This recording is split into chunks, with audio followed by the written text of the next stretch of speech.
question here.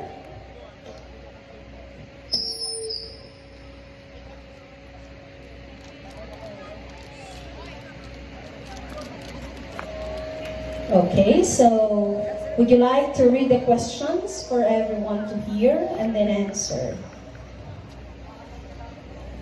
Do you think that making jokes of public officials and official government is still within the bounds of freedom of expression? Why? Martin Luther King Jr. once said, "There comes a time when one must take a stand that is neither playing safe, nor politic, nor popular, but because he must take it because his conscience tells him that it is right." Ladies and gentlemen, I believe that making jokes of public officials and official government is not within the bounds of freedom of expression, because I believe that bad comments is very much wrong because you may hurt other people. It is never wrong to have comments to people in the government officials, to someone, to other people, but I think it is wrong to hurt them with words, because I believe words may hurt us. The stares from other people may hurt us.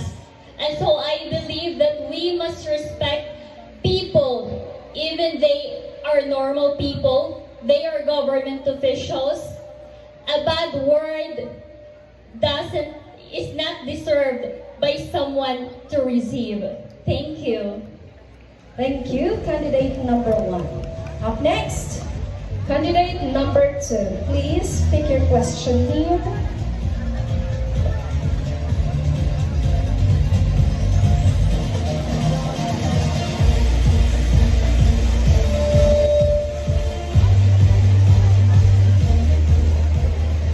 Go ahead, read your question and answer. For the past 2 years, we had to deal with completing our studies in a virtual environment. How did you maximize your learning in this kind of setting? Good evening, ladies and gentlemen. I do believe that e-learning is very hard for us, especially now. I am living in a place that there's no signal. I am always going to a mountain just to access the internet. I do believe that it is really important and essential to everyone, to the kids, to go to school face to face. Thank you. Thank you, candidate number 2. This time, let's have candidate number 3. Please pick your question. Thank you.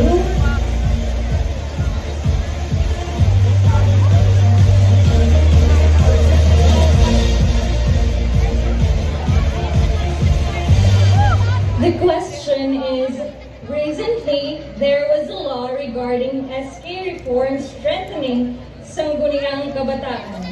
The barangay election is set to be held on December 2022. As a youth, what should we look for in a leader, specifically SK officials? Once again, the question is, recently there was a law regarding SK reform strengthening sangguniang kabataan. The barangay election is set to be held in December 2022. As a youth, what should we look for in a leader, specifically SK officials? I do believe that as a youth, we should look for in a leader is having a compassionate heart. Because being able to choose a leader of having a compassionate heart means that official will take care of us. And it is a tagline of our province. It aton probinsya, tao itong una. Salamat. Thank you, candidate number number 3. This time we call candidate number 4.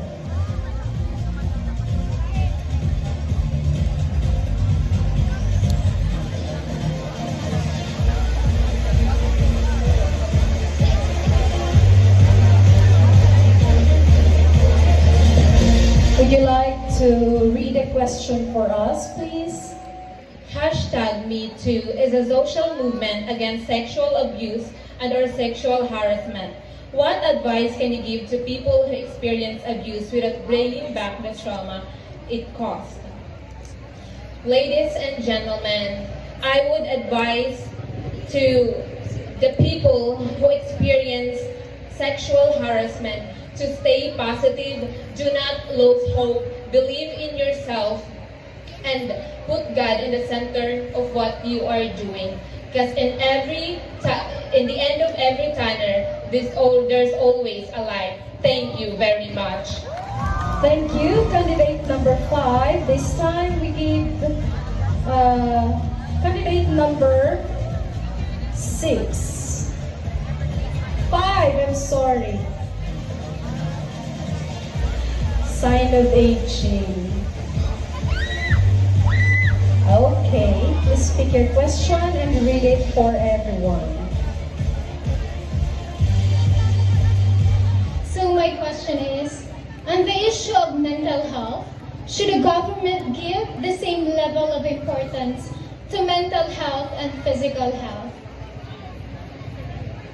So for this one, I definitely agree that the government should give the same level of importance to mental health and physical health, because I do believe as a medical student, every diseases, every health issues should be treated the same.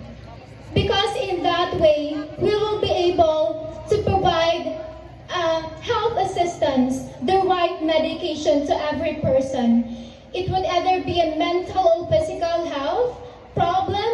Just then, if the government should have a project or program that could give awareness to people, just like this issue, just then every individual in the community will become healthy, not only in mind, in heart, but in the physical body. And just then we will have a prosperous country. Thank you so much.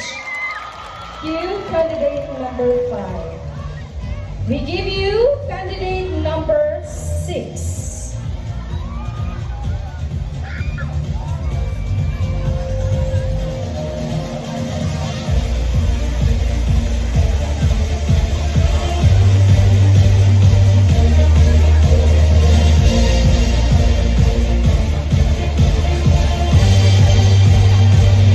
Would you like to read the question for us? Is candidate number 6.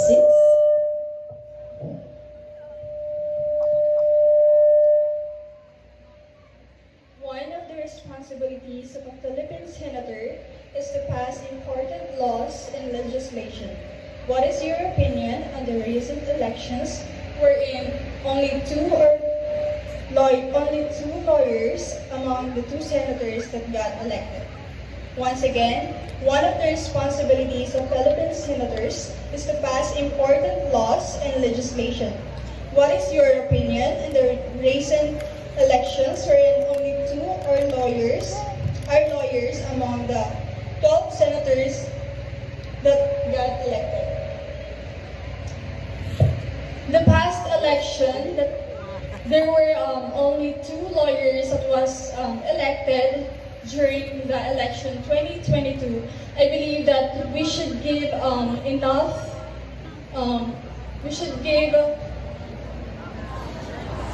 the possibility to these people who get elected. We should trust them, because I believe that these people were elected by the mass, and I think we can improve and learn from their mistakes, and we can improve the community and the Philippines as well. Thank you.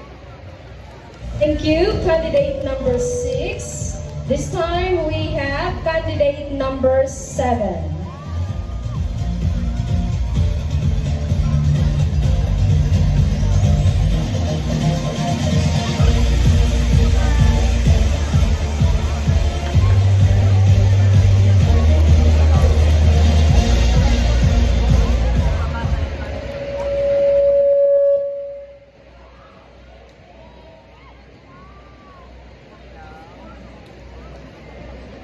the issue of the teenage pregnancy, what is your opinion on schools that do not allow their students to continue when their student gets pregnant?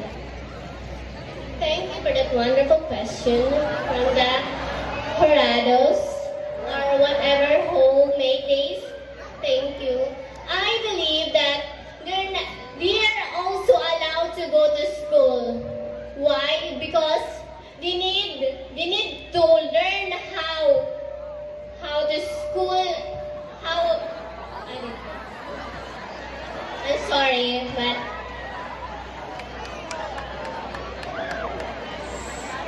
they're also allowed to go to school because we have all privilege to have a school. I'm sorry, I'm just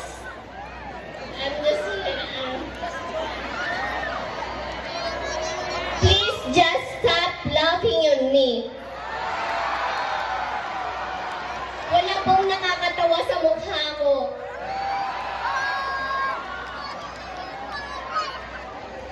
Naniniwala po ako na kailangan din po nilang pumasok dahil nag-aaral din po sila.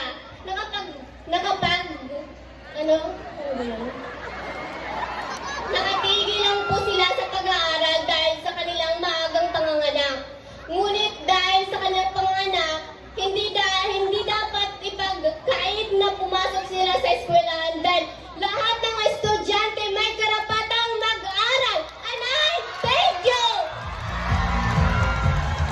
Thank you, candidate number 7. This time we give you candidate number 8. Again, we would like to remind our audience, please, to keep our emotions down. It's not easy being here. I'm telling you. Okay. Candidate number 8, please. According to a study by the Minnesota School of Professional Psychology, video game addicts tend to score lower than the other students. Do you think that playing video games should be regulated among students?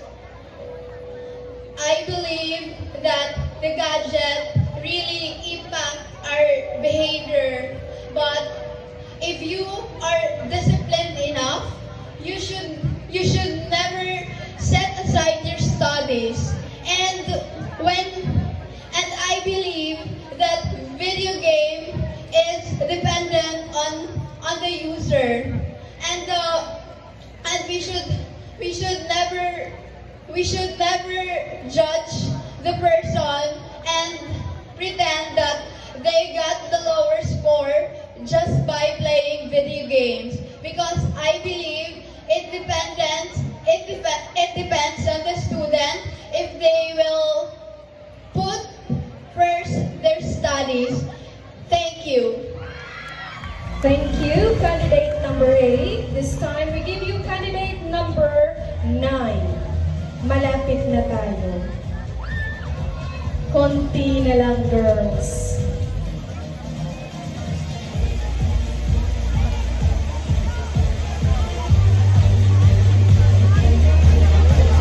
Okay, candidate number 9, please. The K-12 system aims to improve the Filipino students in skills in science, mathematics, and language to become more competent in global job market. After 10 years of K-12, do you think that this aim was achieved? I do believe that the government implement K-12 for the students to have the good job, to be accepted in other global countries. There was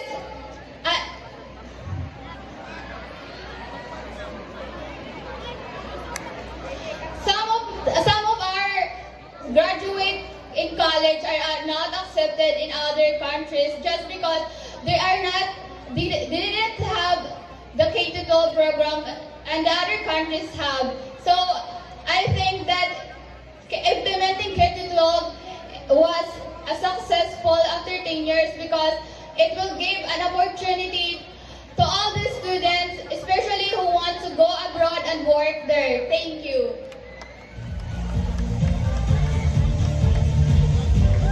Thank you, candidate number 9. Let's have candidate number 10.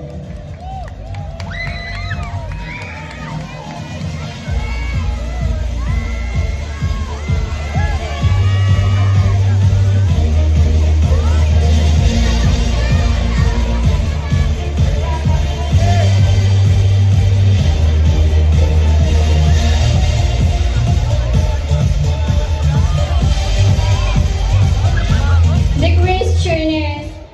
Given the chance to become a blogger, what kind of topic or content would you like to focus on? Again, giving the chance to become a blogger, what kind of topic or content would you like to focus on? What kind of topic or content would I like to focus on is about education. Education of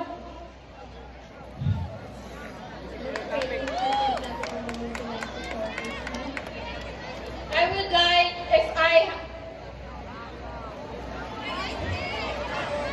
if I will focus on if I'll become a blogger and I'll focus on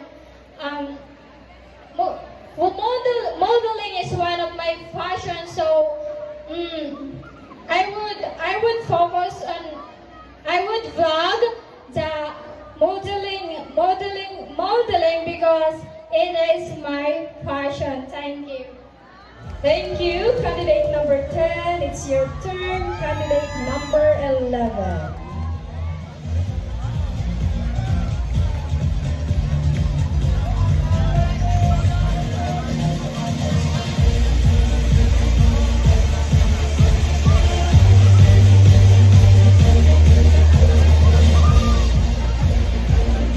The question is, do you think the trans women should be allowed to join beauty pageants for straight women? Do you think the trans women should be allowed to join beauty pageants for straight women?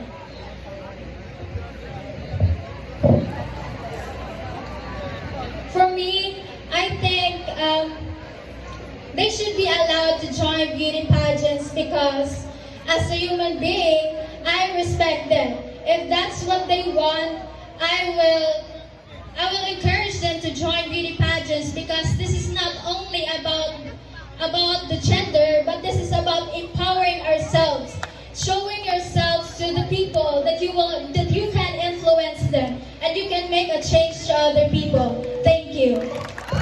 Thank you, candidate number 11. Let's have candidate number 12.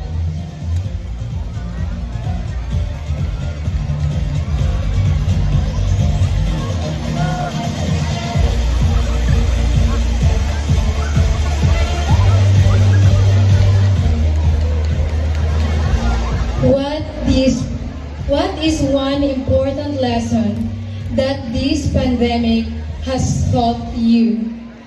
The lesson that pandemic taught me that we have to work hard.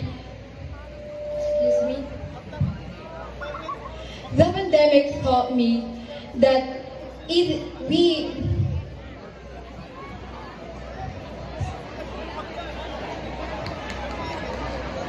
Again, what is one important lesson that this pandemic has taught you?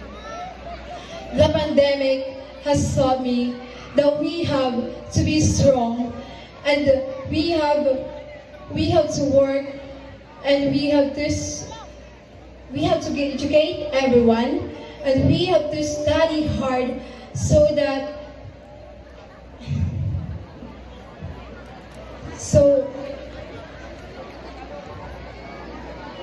thank you.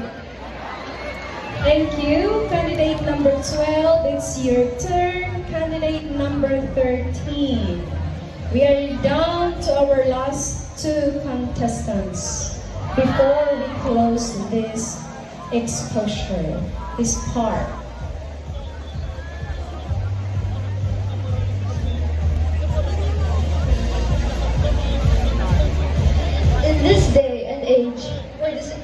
information abounds, how will you protect yourself from being a victim of fake news? In this age, the youth are usually affected by the fake news. So, but for me, how will I protect myself? I will protect myself by reading articles that are proven, that are real, and and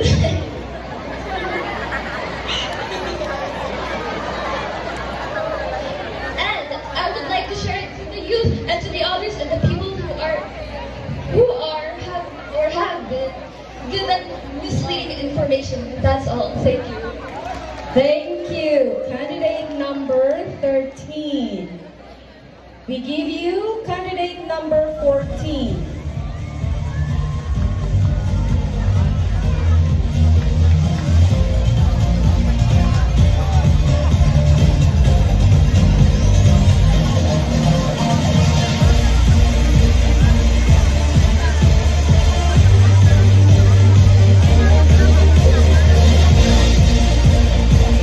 Thank you for that. The question is, if you ever find yourself getting bullied on social media, how will you handle that situation? Again, if you ever find yourself getting bullied on social media, how will you handle yourself? Think. Nowadays, social media is very rampant. We youths are more on social media because social media is one of the most accessible and easiest tool that is used nowadays. And if ever I put myself or find myself in a situation where I get bullied, I will put that deconstructive criticism to become a constructive criticism and take it as a strength that no matter how people draw about me, I am something more than that. And I'm confidently beautiful with a heart. Thank you. Thank you, candidate number 14. We still have one, but never the least. Candidate number 15.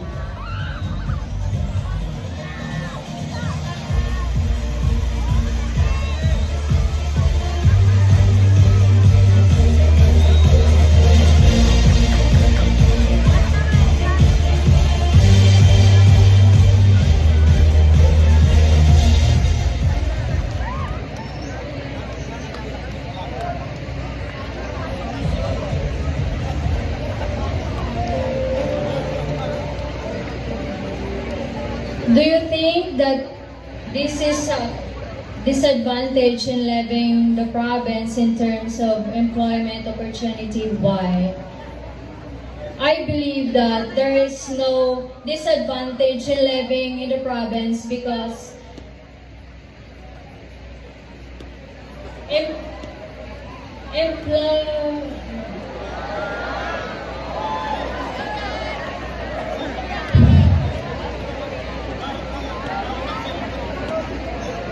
because we deserve and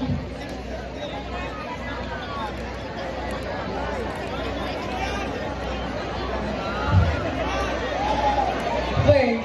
That would be all. Thank you.